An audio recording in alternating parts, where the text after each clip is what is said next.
These students were taking part in a uniquely American tradition, gathering with family and loved ones to celebrate Thanksgiving. They should be back in school with their classmates, not in a hospital room. The President, First Lady, and everyone here at the White House join Americans across the country in praying for their full recovery, and we send our deepest condolences to their families and the broader Palestinian, Arab, and Muslim American communities. While we are waiting for more facts, we know this: there is absolutely no place for violence or hate in America. No person should worry about being targeted while going about their daily lives. And far too many Americans know a family member injured or killed as a result of gun violence. We cannot and we will not accept that. Our thanks go to the Burlington Police Department, the FBI, AFT, and other law enforcement partners for their swift work identifying and arresting a suspect last night. Now on to the news of the day and what you're going to hear from the President in a couple of hours. So I want to say a few words here about what the President has been doing to work in lowering costs. This holiday season, families are seeing lower prices on everyday items from gas to groceries. As holiday shopping starts, shelves are stocked and prices for toys, TVs, and used vehicles are all down from last year. And we just saw record Black Friday sales. In a couple of hours, President Biden will announce 30 new actions to strengthen supply chains and make sure families get the products they need when they need them. That includes creating the Council on Supply Chain Resilience, invoking the Defense Production Act to mitigate drug shortages, making new investments in clean energy and our food systems, and improving supply chain monitoring. These actions build on President Biden's previous work to improve supply chains, signing an executive order to get goods moving again, establishing the Supply Chain Disruption Task Force, and investing in our transportation and industries of the future through the Bipartisan Infrastructure Law, CHIPS Act, and Inflation Reduction Act.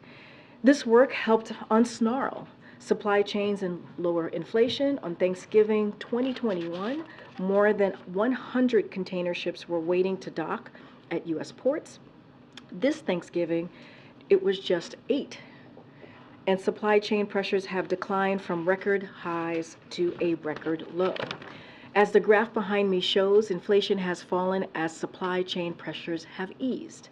Republicans in Congress want to undo that progress by cutting investments in infrastructure, manufacturing, and also workers. That will offshore jobs and make our supply chains more vulnerable.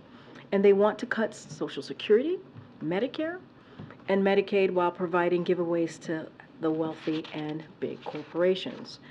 Now, the President won't let that happen. He's lowering costs for hardworking families, not for millionaires and billionaires. And finally, while we're talking about lowering costs for American people, I also want to highlight the President's work to bring down the cost of health care.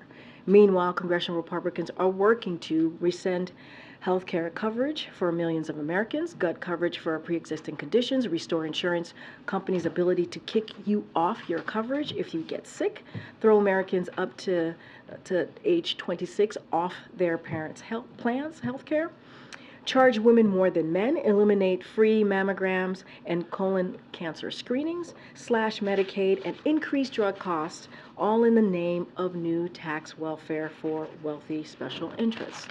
This tax welfare could further hurt people by expanding the deficit and worsening inflation. This is unacceptable.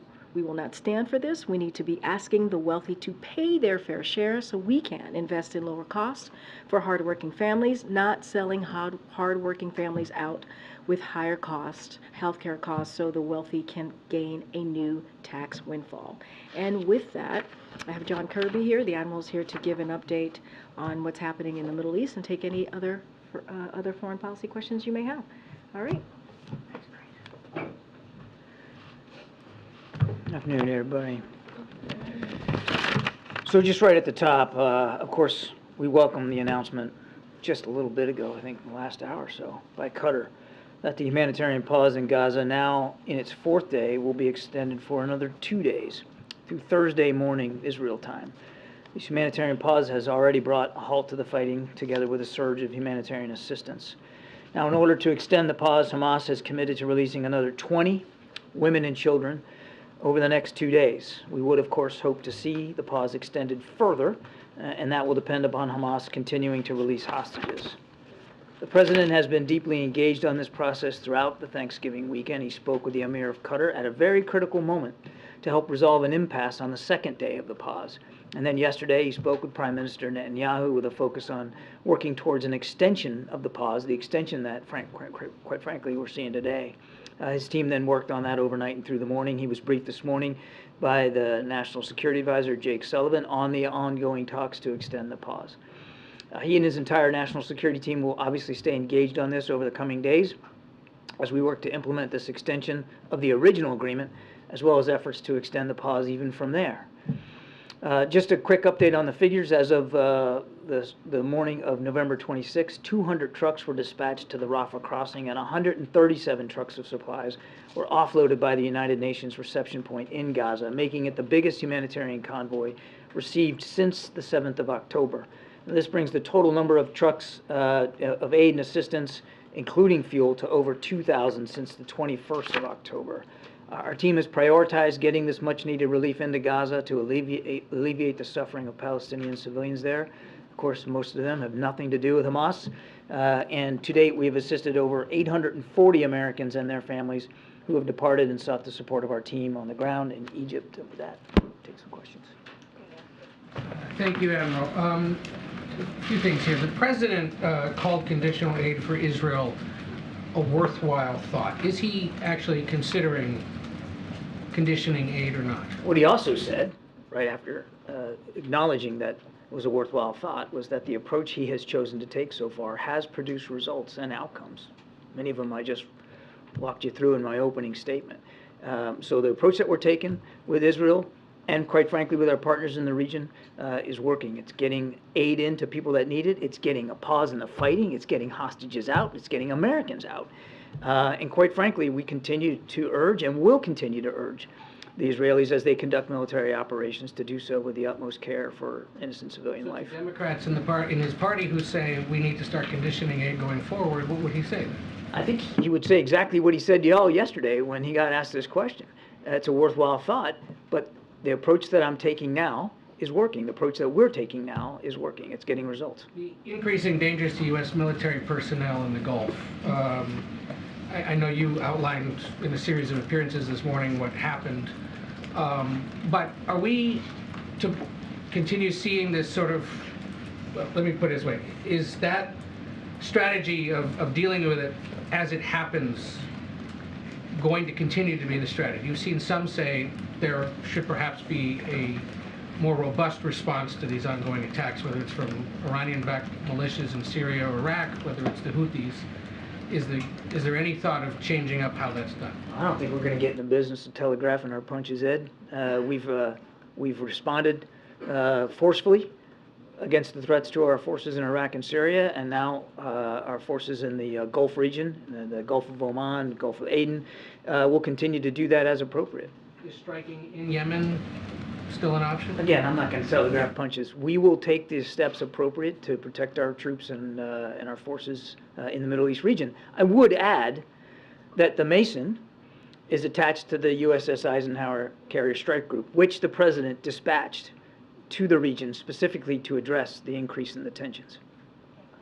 Any possibility that Americans will be among the 20 that we release over the next few days? Well, we certainly hope so. I mean, we're going to watch this very, very closely. We're certainly hoping that another batch of hostages gets released today as part of the 4th and final day of the original agreement. We're going to be watching closely to see if any Americans are in that group.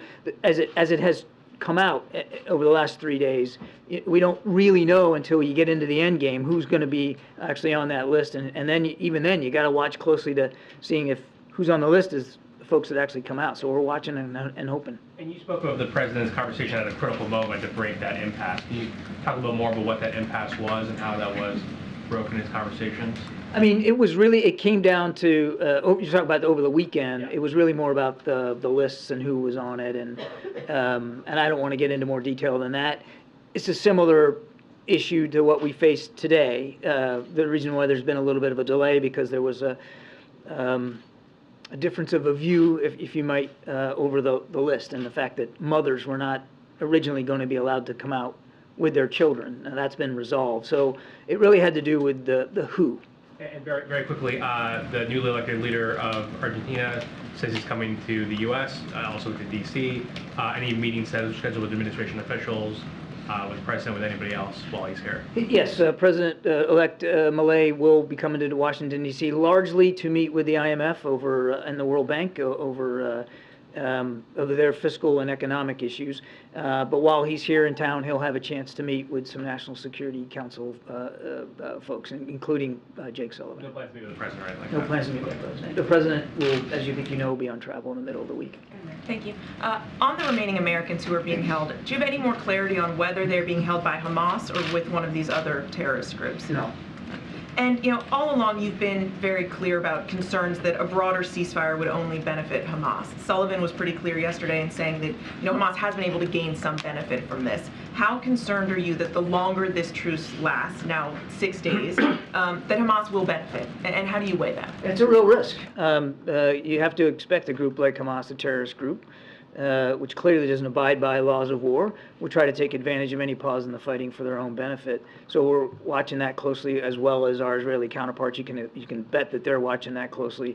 And I don't want to speak for the Israelis, but I mean, this is a calculated risk that Prime Minister Netanyahu and his war cabinet are willing to take in order to get those hostages out. So it's a balance. And as you've also heard the Israelis say, that once the pauses are over, they intend to go right back at military operations. And when you say that, you know, Hamas has been able to get some benefit so far, is that restocking, resupplying? What does that benefit look You know, like? I would just say that, without getting into intelligence issues, that any pause in the fighting could benefit your enemy in terms of time to refit, to rest your fighters, to rearm them, re-equip them. You know, a pause in the fighting can be seen as a benefit. But I want to stress, and this was always part of the calculus.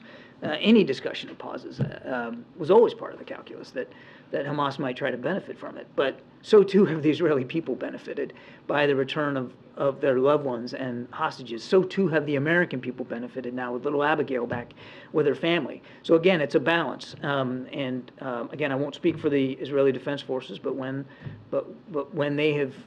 these pauses are over, then they have made it very clear that they're going to continue to target Hamas leadership. John, how many Americans are still being held hostage, and do you have proof of life? We think the number is, it's less than 10, probably in the neighborhood of, about 8 to 9. But we don't necessarily have firm, solid information on each and every one of them. And why haven't the 2 American women who are with Abigail, what happened with them? Why haven't they been released? Well, we certainly hope that we'll see them in hopefully today. And if not today, certainly over the next couple of days. We want to see them back with their families where they belong as well.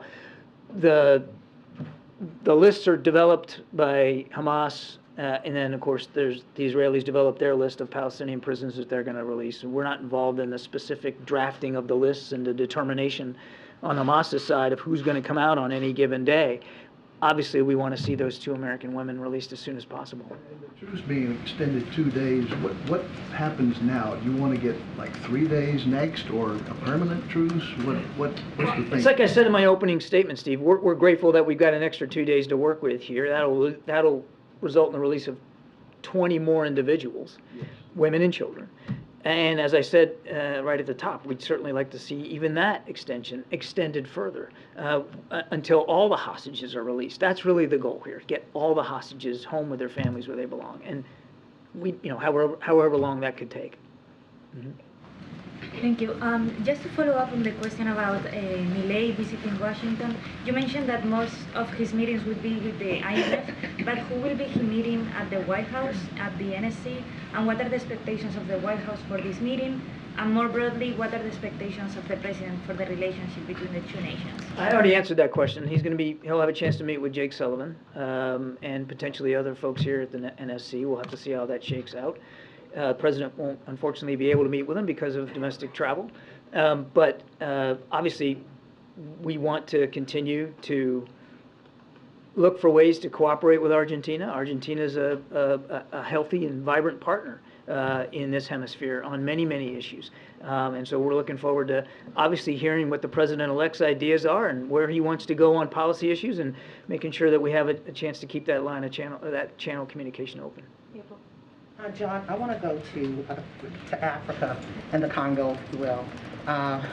Updates after the visit from DNI, the DNI head, National Security and State, and also maybe connecting this with the president's meeting with the president of Angola on trade that deals with the Congo and Zambia. Is that playing a part in also trying to stabilize the frictions there, to try to quell all the violence there?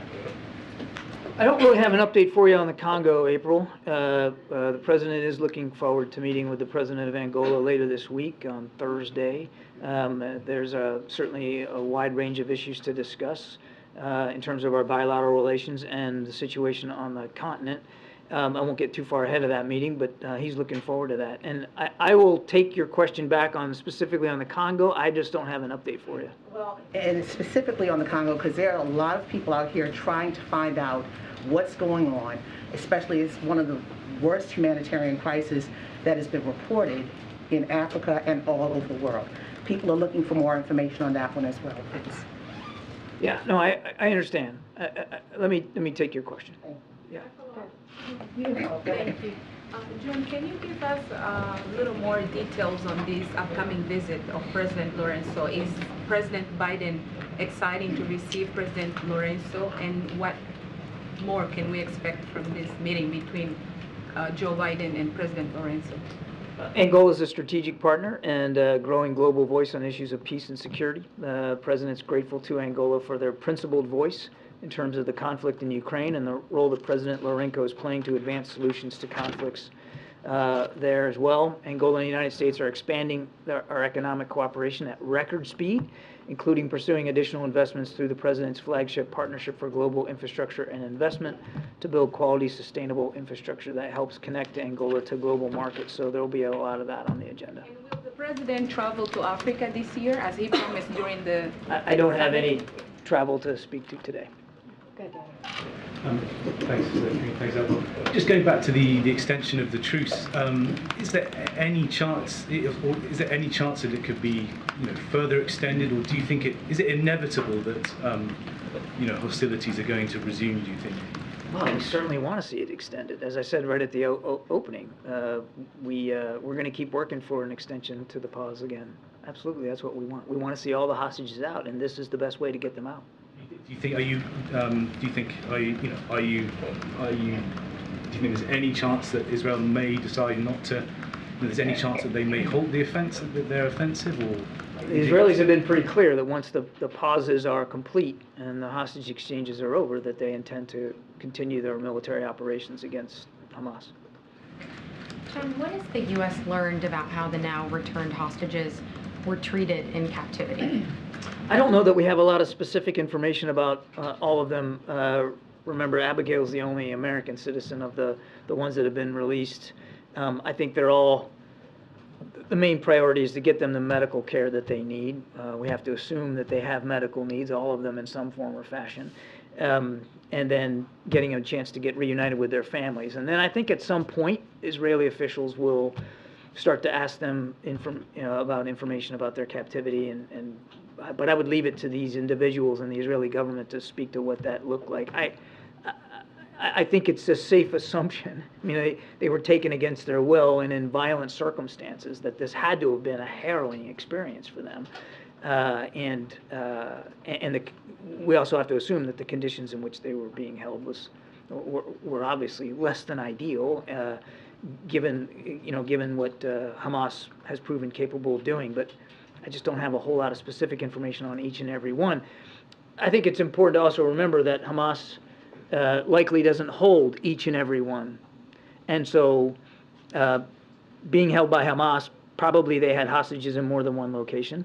And there's other groups that may be holding some of these hostages as well, and the conditions could be starkly different. We just don't know enough right now. And how should we be thinking about the numbers? If the original agreement was for 50 women and children, and now we expect 2 more days, but on certain days they've been releasing more than 10 at a time, so we're up to something like 58.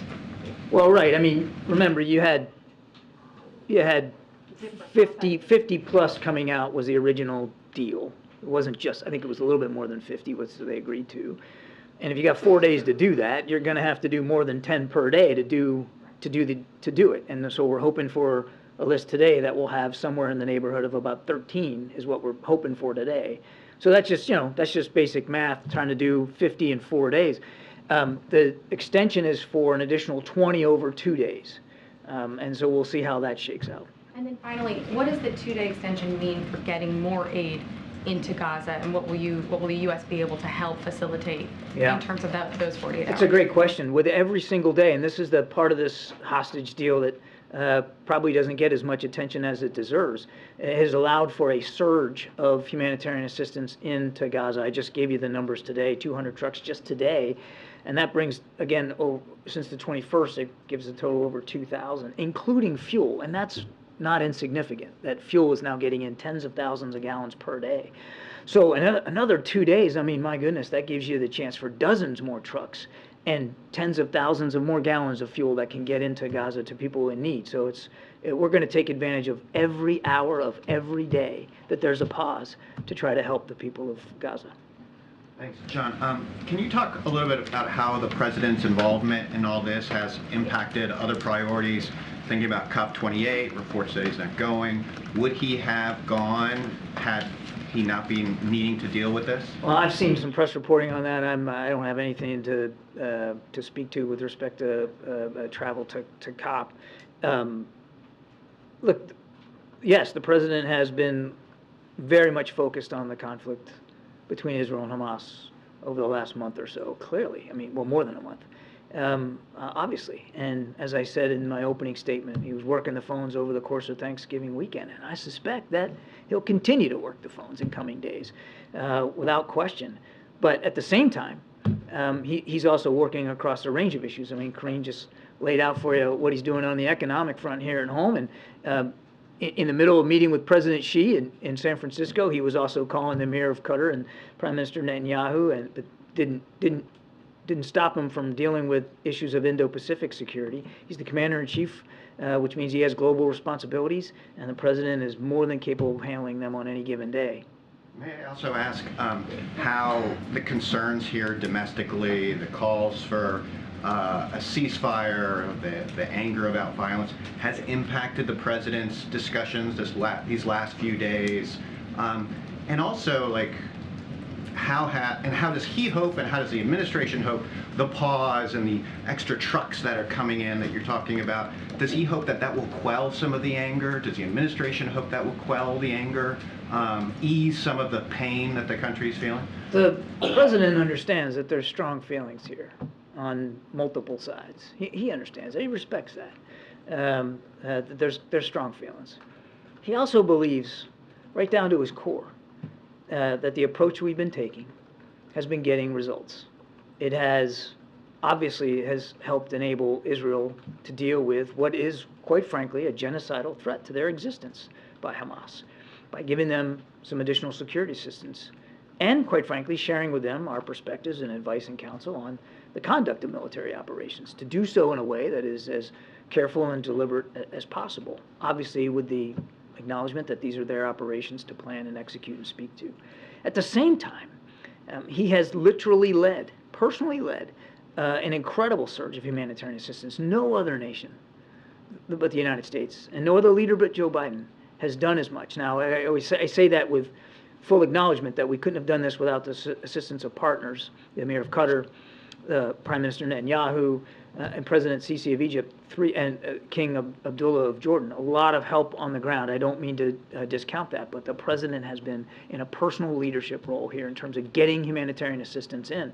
And we have been able to get now much more over the last few days than we were even in the last couple of weeks, as well as the removal of individuals out of Gaza and out of harm's way, 850 Americans, as well as hundreds of others from other countries, and of course all these hostages that we're now seeing. All of that is the result of a lot of personal leadership and involvement and engagement by President Biden, no question about that. I mean, even the Prime Minister's office said as recently as today how critical President Biden's leadership has been. So as long as our approach is getting results, I think you can expect that the President's going to continue to follow that approach. In his conversations with his counterparts, has the President received any reassurances that the 2 American women will be released today, and if not today, in the next 2 days? We hope that they will be released today, but we won't know until we see the list and we see who actually comes across. We want to get them released right away. When do you expect to see the list, and are there any holdups that you are still working through now? I'm not aware of any other additional holdups now that the one sticking point was whether 2 mothers could come out with their children. It looks like that has been resolved, and they will be. I mean, my goodness, I mean, we're talking about letting little kids go without their moms. So that got resolved, and that's a good thing. But again, we'll have to see. We won't really know who comes out, regardless of the list itself, until you actually get them on the other side, on the receiving end, and can identify them and know, in fact, that who you have is who you thought you would have. Do you have any information on the conditions of the other American hostages? No, I think Steve asked that question. I don't have any more information. And lastly, have negotiations started about the next phase of the release, and that would include men? Well, right now, we're focused on this extension here for 20 more hostages over the course of 2 days, and as I said in my opening statement, that extension applies only to women and children. So we're going to focus this a piece at a time. We're glad that we got to day 4 here. We won't breathe a sigh of relief until we know we've got today's hostages out. And the team is already working, our team working with our partners in the region, already working on this 2-day extension for 20 more. And as I said at the top, if we could extend that, we'll want to see it keep extending until we can get all the hostages out. Thank you. Admiral, we're seeing that Saudi Arabia is pressuring other OPEC Plus members to reinstate those oil supply cuts.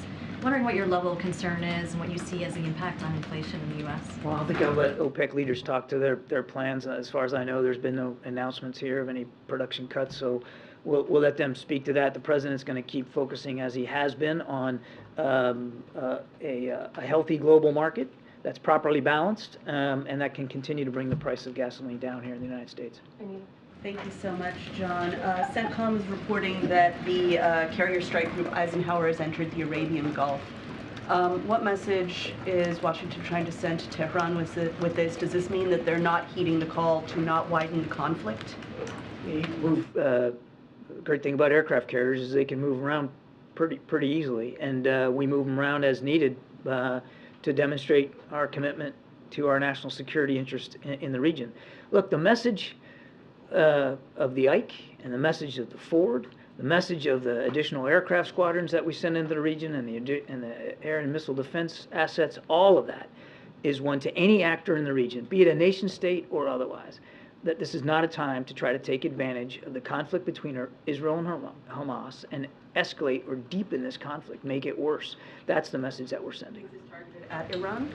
It's targeted at any actor in the region, nation state or otherwise, that might have considerations of widening this conflict.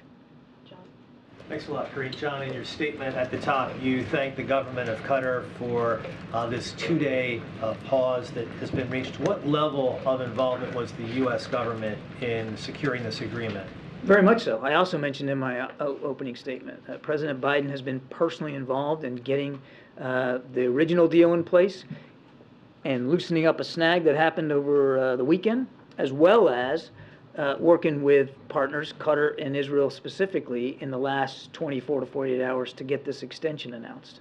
Congress comes back tomorrow. What's the priority level for securing those aid packages for both Israel and Ukraine? Very, very high, John. I mean, we desperately need the supplemental funding that the President asked for.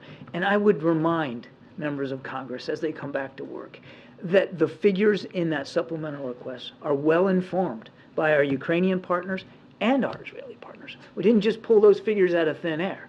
It was very much in keeping with what our partners have told us they need for the coming months. And in both cases, the runway keeps getting shorter and shorter. You've seen that in the case of Ukraine, the drawdown packages that we've been providing are now at smaller increments in terms of how much money is being allocated, because we just don't have the flexibility that we once had in terms of the amount of aid that can be given in each and every package. And look, we're in a critical time here. Winter months are upon us.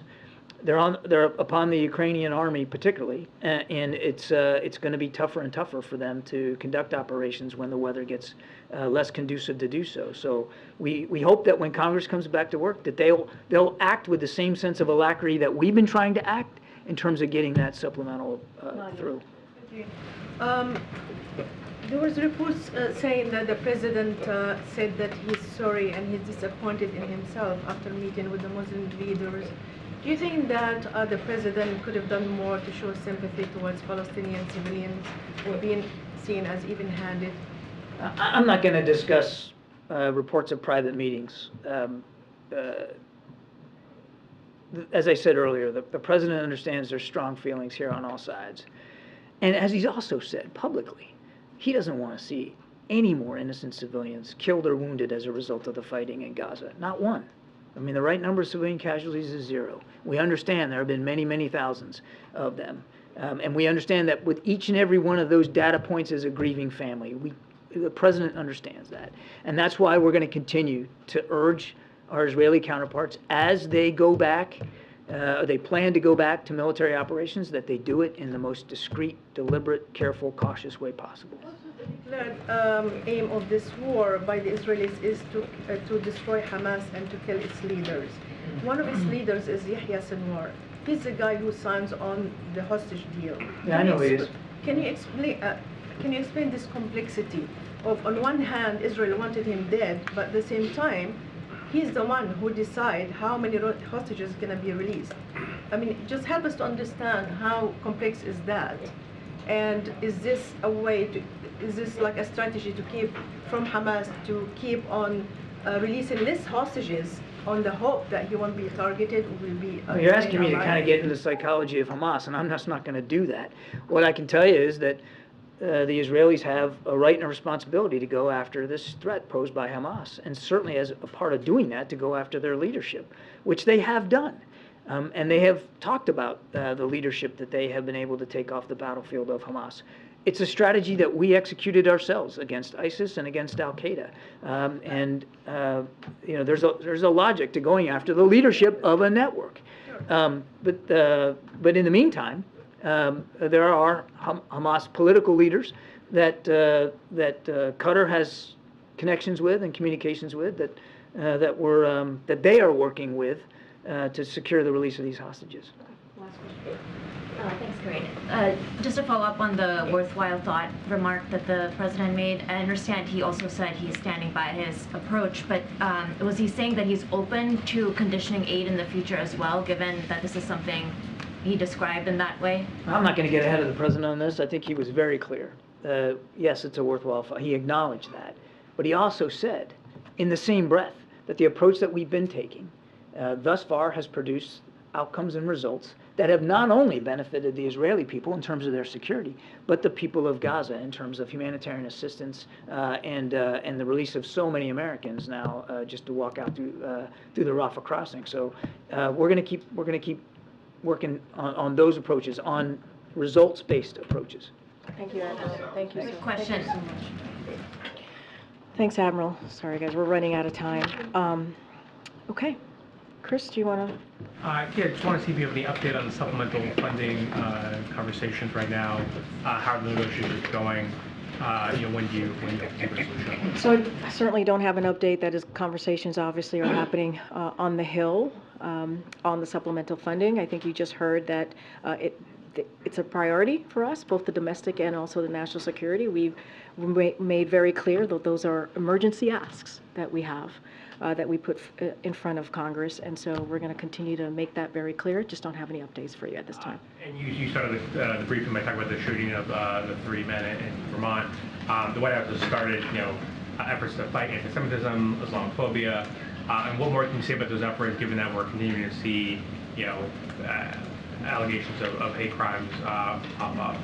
No, it's a great question, and what we're seeing, these hate crimes popping up is very concerning, obviously, to us, and this is something that the president, from very early of his administration, has taken on. When you think about groups who are under attack, and the president has said it is unacceptable. It is unacceptable. People should be able to live their lives, as I said at the top, and so we've taken a number of actions, this administration, recently to address the alarming rise of reported anti-Semitism and also Islamophobia, and we've talked about it over the past couple of weeks, but in recent months, DOJ published an updated threat response guide from the FBI aimed at telling people what steps to take if they receive a threat. The Department of Education released new resources aimed at addressing anti-Semitism and Islamophobia on college campuses, and that is also for not just college campuses, but from P through 12 schools as well. We also established the first ever national strategy to counter Islamophobia,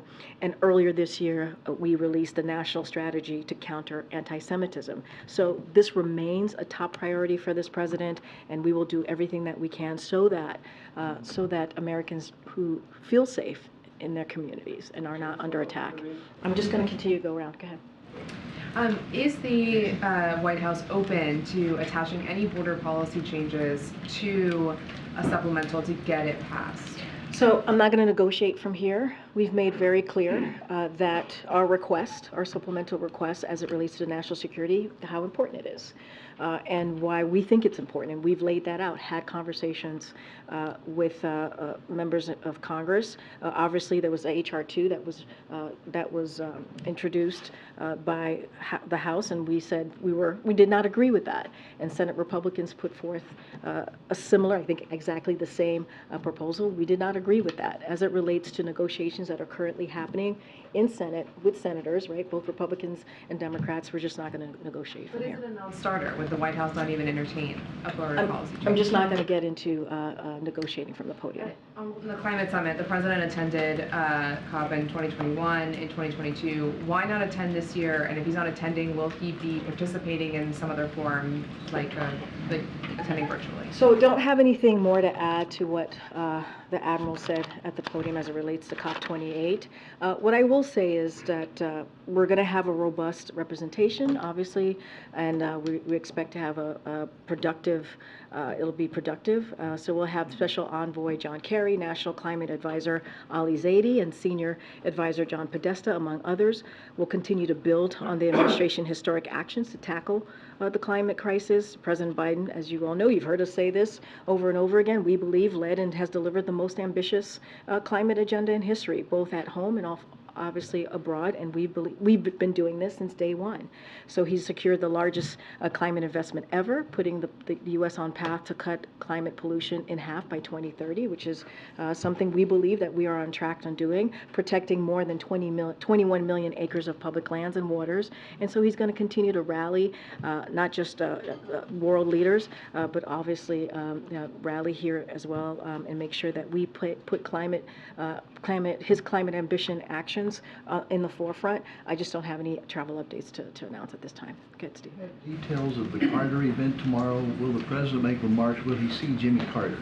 So I do have a couple things to say about that. As you know, the president and the first lady and the vice president and the second gentleman are going to be attending tomorrow, the event tomorrow. As it relates to what the president's going to be doing, so certainly we're going to refer you to the Carter Center and the Carter family for specific details on the tribute service they have planned for the former First Lady, Rosalynn Carter. The president and the First Lady obviously will not be delivering remarks, but as to anybody else speaking, we would refer you to certainly to the Carter Center. and as if the former president's going to be in attendance, again, we refer you to the Carter Center, but the president and the First Lady certainly look forward to being there and to offering, offering their condolences and participating in the event by attending. Okay, Karen. Thanks, Karine. The president spoke yesterday with members of Abigail and Don's family. Can you tell us what that conversation was like for him? So look, you heard from my NSC colleague, the Admiral, about, and you heard from the President. You heard from the President yesterday speak to the importance of getting Abigail home. As you know, she celebrated her 4th birthday while she was in captivity, and how important he believed it was to get her home, but also the American hostages who are being held, and also American hostages who are being held more broadly globally. And you've seen the President's commitment to that since day one. I'm not going to get into private conversations from here. I think the family, her family have done interviews, and there's been some pretty emotional quotes from the family. Just not going to get into that, but it is the President's priority. It is incredibly important for the President to get these Americans home. And what is the communication like right now between the White House or the administration and the families of the other Americans who are being held hostage? We know the President had that conversation weeks ago. Has he had another follow-up to that conversation? Is it daily between senior officials? What's that like? I don't have a rhythm to call out of the amount of times that my colleagues at NSC or the State Department have had conversations with the families of the hostages. Obviously, we've I think the last time Jake Sullivan was here, he spoke to it. Obviously, you heard the President. We've read out the President's calls. I just don't have anything to share at this time on any additional conversations. But again, it is the President's priority to get home the hostages, especially obviously the American hostages, which is why these pauses have been so important to get humanitarian aid in, obviously, to the people of Gaza, but also making sure that these hostages go back to their families and friends who love them dearly and are missing them. Okay. Karine, the supply chain announcements today are rooted in all the issues that came up back in 2020, 2021, when a lot of it was rooted in shipping and holiday shopping and whatnot. I'm curious, does the President or First Lady do any online shopping? Have they had any, no, seriously, have they had any personal experience with the frustrations that American consumers across the country felt in recent years? So agreed, there's been some frustrations that obviously that the American consumers have felt recently, which is why we took those actions. You just listed them out, and they've been beneficial. I've talked about the containers where we were 2 years ago, where 100 containers were declined, and now we're at 8. Right? I talked about October 2021, as you just mentioned, to October 23, and how supply chain pressures, how much they hurt the economy, which is why the President continues to make these announcements. This is what you're going to hear from the President at 2 o'clock. Look, I can't speak to the President or the First Lady's shopping strategy, how they go about it, but they understand what Americans are feeling. That's why we keep talking about lowering costs. That's why we're talking about something that's so important, like supply chain, as it affects the economy. But look, what we believe is the President's action, what he's taken, the actions that he's taken has worked. And we see that with the holiday season, right, with families and how we've seen lower prices coming down. So no word if he's shopping at Amazon. Well, I could say this. For Commander. Well, I could say this. You saw the President on Saturday, Shopping, right, on Friday, That's small why I asked business, about but how online important it is, right? Right. Shopping for making sure that, small businesses are an important part of the economy. And you saw the President, the First Lady, and his family making sure that they were visiting small business on going into the holidays. And I suspect if we polled the room, many of us will probably ask some version of the following question. Okay. Given the President's sagging poll numbers and the fact that he is currently placing behind any Republican opponent, has there been any talk in this White House about a change in strategy or staffing going forward in reflection of those numbers to continue to show him underwater? No. And there was also a call out in recent weeks to staff, to senior officials, that if you want to go by the end of the year, go. Otherwise, you're here for the duration of the rest of the term. Should we be anticipating any departures of either cabinet officials or other senior officials? Look, I can't speak to people's personal decisions. We don't have anything to announce at this time. And, we're going to continue to do the work that the president set out to do. And we just talked about supply chains, we just talked about the economy, we've been talking about the president's leadership globally, especially in the Middle East. That's what we're here to do and focus on. That's what I'm here to do to focus on. I just can't speak to people's decisions. Okay. Karine, I had an in-depth conversation with Stevie Wonder last night, who is... I love Stevie Wonder. Again, for the serious question, I had an in-depth conversation with Stevie Wonder last night, who is requesting a meeting with the president. He's very concerned about the black agenda falling along the wayside and issues like laws of 50 years ago that are now being abolished or gutted, to include issues like the Voting Rights Act, what happened in Arkansas last week, affirmative action, Supreme Court, we've seen it, ban on books, and he's also even brought up issues of the Congo and the lack of information from the White House. Is the White House amenable to sitting down with Stevie Wonder, who has met with presidents throughout history, to include Ronald Reagan? He was one of the major impetus for getting the holiday for Dr. Martin Luther King Jr., and also he was one of those who worked with President Obama in his efforts to become president. Is this president amenable to meeting with Stevie Wonder, who has these concerns? And you're right, April, what you just laid out in your question is incredibly important. And so we take that very, very seriously here. Can I just say a couple things about Stevie Wonder? He is indeed an icon who's made tremendous contributions to the civil rights movement and also voting rights. And as you just listed out, he was one of the main voices in getting Dr. Martin Luther King Day. And we appreciate that. We appreciate his brilliance, and we appreciate what he's been able to do on behalf of the community. So I can't, as far as a meeting with the president, certainly I'm not aware of any meetings with Mr. Wonder or any scheduled meetings, and I don't have anything to announce, obviously, at this time. But I also want to say that on the president's first day in this administration, he has taken this very seriously as it relates to what we're seeing, right, as it relates to racial inequality. He called it one of the 4 major crises that we have to deal with as a country when he stepped into office. And one of the things that you know, and I know you've covered this very closely, he signed an executive order to initiate a whole of government approach to implementing his equity agenda.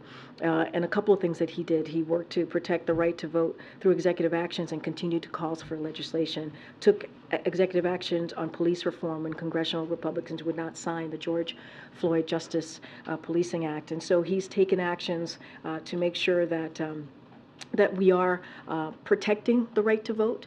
He spoke to the affirmative action, what we saw SCOTUS do, and he spoke to that, and he said, and I'll quote, "We should never allow the country to walk away from the dream upon which it was founded. The opportunity is for everyone, not just a few." And he stands by those words. I'll follow up on that. Yeah, sure. But Stevie Wonder is not alone in this thought.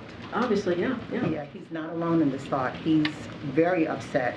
And he's even looking at this issue of courting black males.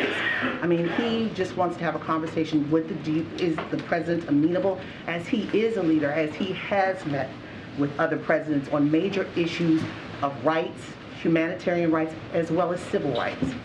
And look, you're right. It's not just an issue that Mr. Stevie Wonder has, right? As you know, we've met with civil rights leaders multiple times, the president himself, the vice president as well, and have sat in rooms listening to them and listening to their concerns, and also taking in their feedback. So we've taken this very seriously, very seriously. That's why we've taken the actions that we've had throughout the past almost 3 years in this administration. That's why we're going to continue to be vocal about the importance of making sure that we keep a door of opportunity for communities. That's why when you think about his economy, what he's put forth on his agenda and policy, when you think about all the policies that he's put forth, there's always been equity at the center of that.